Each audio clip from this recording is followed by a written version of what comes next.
Ladies and gentlemen, boys and girls, and wrestling fans of the world, MegaCrasher is here, and I present you guys with a brand new series that's going to be hitting our community, and this video is going to be the first installment of that very series.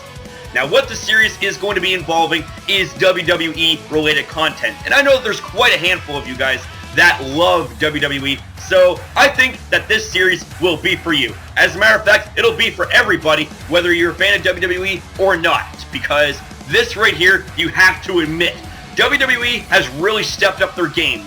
And for those of you guys that haven't been involved in WWE, allow me to catch you up a little bit. So basically, the WWE has decided to initiate a brand split, meaning that both Raw and SmackDown are actually going to be exclusive shows. Rather than just being another show on the calendar week, they're actually going to be separate shows, and they're going to be competing with each other. And we have not seen a brand split in years. I mean years, man. This is crazy.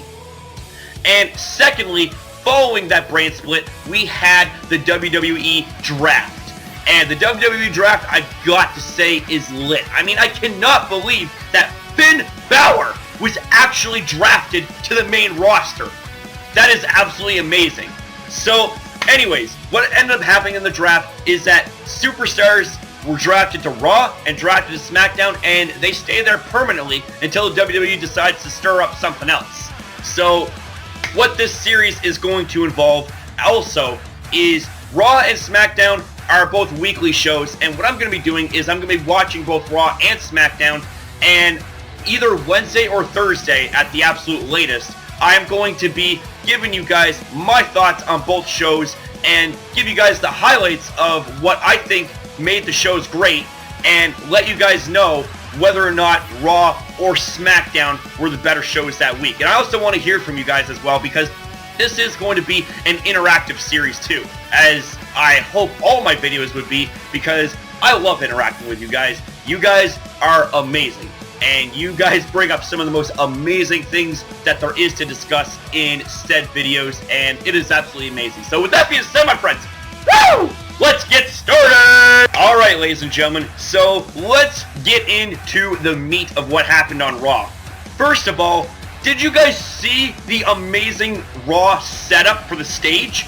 Oh my god, that was absolutely amazing. Like that right there, bam! It's like first 5 seconds of you seeing the opening press, bam! You are hooked. It's like, bam! They know how to make an impact, because stage presence as well as a new stage setup is absolutely important. And the fact that they hit that on point, in my opinion, right off the bat, definitely earned some points. Not to mention, they kicked off the episode by announcing a brand new championship exclusively to Raw, and that is the WWE Universal Championship, which is essentially a counterpart of the WWE World Heavyweight Championship, which is exclusive to SmackDown. Now, this title will be fought for at SummerSlam. It is not yet in existence, but it will be once SummerSlam is here. Now, this actually brings me to later points, which I will get to shortly. But the next thing that I want to talk about is Adrian freaking Neville returns! Oh my god! Holy shit, man. I am so excited. Adrian Neville, the man that gravity forgot, is back, baby. He is back, and I hope that he gets a push. I want to see him with the Intercontinental title, or maybe even the US title. I mean, holy shit, like, this guy is so amazing. Like, he is, along with the likes of Sami Zayn, Kevin Owens, Finn Balor, that it doesn't matter who he's faced up against, you're guaranteed to be in for a good match with Adrian Neville. The guy is insane. So, I just gotta say that there was also a lot of action in WWE Raw. Basically, what ended up happening was they needed to have a #1 contender. Well, actually, technically speaking, you can't have a #1 contender for a vacant belt. You need to have 2. So, what did they do? They set up 2 fatal 4-way matches, and what would happen is the winners of the fatal 4-way matches would then face off against each other in the main event. And what would end up happening was that they would actually get to go to SummerSlam when they become the overall winner. And it just so happens that the main event was Finn Balor versus Roman Reigns. And wow, it was awesome. And what was even more awesome is that Finn Balor is going to SummerSlam! Woo! But the thing of it is that there already is a second #1 contender. WWE decides to throw the wrench in and say that Seth Rollins is going to SummerSlam to face Finn Balor for the vacant WWE Universal Championship. And I was just like, oh my fucking god, this is like a dream match. This is literally a dream match. I mean, you got Seth Rollins, he is without a doubt one of the best wrestlers that the WWE has to offer. And Finn Balor is alongside that too. And the two of them can put on an exciting match just like that, man. It is so awesome. And something else that's awesome, speaking of which, when it comes to championships, Sasha Banks is your new WWE Women's Champion! Woo! Now I just gotta say, I was not expecting that. Holy shit. I was expecting for them to have like a match at SummerSlam, right? Because that would seem to be the most appropriate place and time to have a match of that caliber. But oh my god, I was wrong. And I was shocked when that happened. And I cannot believe it. Sasha Banks did it. Oh my god. I was so happy to see that. I mean, holy shit. Sasha Banks is truly amazing. And it's going to be so interesting to see how the WWE and Sasha Banks book the title runs and how it all looks. I mean, I'm sure it's going to look absolutely fantastic, man. Holy shit.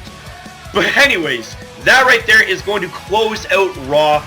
And wow, like I can honestly say it is going to be very difficult for SmackDown to live up to that act right there. So let's get started to WWE SmackDown Live! So moving on to SmackDown Live. And I, again, gotta ask, how is SmackDown going to live up to the act that WWE Raw put the night before? When you introduce a new championship, that's pretty much GG at this point. But you do not want to write off WWE SmackDown because this episode was lit up. So, first off, new logos, new setup, absolutely amazing. Like WWE Raw, WWE SmackDown had that stage presence and it had that ability to just BAM! Keep you glued, BAM! Get you interested, and BAM! Make you want to stay until the end. Because when you have brand new things like logos and a stage setup, it's like, whoa, they did it big. They did it real big. The next thing that I want to talk about is the Battle Royal to fill the 6-pack main event spot. Because Shane McMahon and Daniel Bryan chose 5 out of 6 competitors to face off each other in the 6-pack challenge for the main event to determine the #1 contender for Dean Ambrose and the WWE Championship at SummerSlam. And there was a ton of action. I mean, holy shit. First off, when they announced the 6-pack challenge, I'm thinking they haven't had a 6-pack challenge in like years. So this is going to be absolutely amazing. So they decided to add an extra twist, make things even more competitive by having people compete in a battle royal over the top so they can fight for that 6th spot to be in the main event. And I'm just like, wow, like that was absolutely amazing. Very well played. And there was so much action in the 6-pack challenge as well. But at the end of it, it came down to this. Dolph Ziggler is going to SummerSlam to face Dean Ambrose for the WWE World Heavyweight Championship. Oh my god. That right there is going to be so freaking amazing. That's going to be one hell of a main event. Now, the question I have right now that I talk about main events, now that there's 2 championship main events set up for SummerSlam, the question that I gotta ask, which is going to be the closing of the show? Is it going to be the WWE World Heavyweight Championship match? Or is it going to be the WWE Universal Championship match between Seth Rollins and Finn Balor? I don't know. All I know is that those 2 matches are going to be so damn cool. They're going to be so damn awesome. Oh my god, that's so amazing. And speaking of amazing, Randy Orton has returned to action. He faced off against The Miz and gave him an RKO out of nowhere, planting that pretty face down into the mat for the 1, 2, 3, and that is it, my friends. I cannot wait to see the match at SummerSlam consisting of Randy Orton and Brock Lesnar. That is going to be an amazing match. I mean, you got a beast versus a viper. And of course, vipers, yeah, they're generally small, but you want to know something that makes them very big and impactful is the fangs, is the bite. And vipers are very poisonous. Oh my god. Now, if you guys thought that this was it, hell no. We have a big superstar returning to WWE SmackDown Live, and that is the one and only Shelton Benjamin. And Shelton Benjamin, oh man. Back when he was in the WWE, holy shit. The guy was one of the best pure athletes there. I mean, if you take a look at the ladder matches that he's been involved in, he has done some crazy shit. I mean, I'll reference a match right now. WWE WrestleMania 21 Money in the Bank ladder match. Shelton Benjamin stole the show. He stole the show. It was absolutely amazing, and I could not believe that he is actually returning to WWE SmackDown Live. Oh man, this is gonna be so good. This is gonna be so fucking amazing. Holy shit! It's honestly gonna be very, very hard to tell which show is better this week. So I'm gonna leave it up to you guys. Tell me what you guys think about this in the comment section down below. And I literally cannot choose. I literally cannot choose right now. After some time to think about this, I think that just by a small margin, WWE Raw did better than SmackDown this week. And here's the reason why, okay? When you introduce a brand new championship into the mix, like I said before, that is going to be insanely difficult to top. It is going to be insanely difficult to do better than. Not to mention, this is going to be the WWE World Heavyweight Championship equivalent kind of belt, as opposed to the SmackDown version being the WWE World Heavyweight Championship. That is just amazing. Like, I cannot believe that this actually happened. And not to mention, you also had a brand new women's champion crowned that night. You also had the return of Adrian Neville, and it was just an absolute lit show. And SmackDown did not go down without a fight. Let me tell you something. I mean, they brought it, okay? They brought their A+ game, much like Raw did. And there was a lot of action, very unique stipulations, and a very, very amazing match set up at SummerSlam between the likes of Dean Ambrose and Dolph Ziggler for the title. Not to mention, WWE Raw set up fucking Seth Rollins versus Finn Balor. That is going to be the match that I think is going to steal the show, to be quite honest with you, because, like I said, anything with Finn Balor in it is going to be guaranteed an amazing match. Like, holy shit, this is going to be awesome. But like I said, just by a very small fraction, a very small margin, WWE Raw kicked WWE SmackDown Live's ass this week. So, what's going to happen for next week, man? I have absolutely no idea, but I'm so hyped to find out.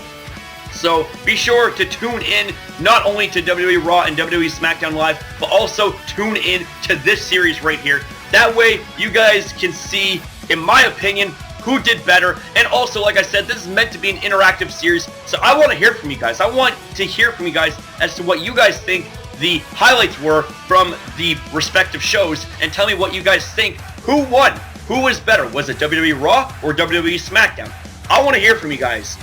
So that right there is going to conclude this video. So if you enjoyed this video, make sure you fire off a like on it. Let us see if we can aim for 11 likes.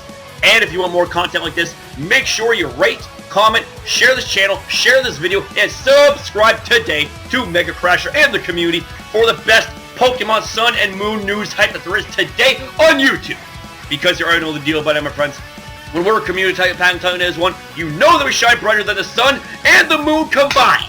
So thanks for watching, and I'll see you next upload.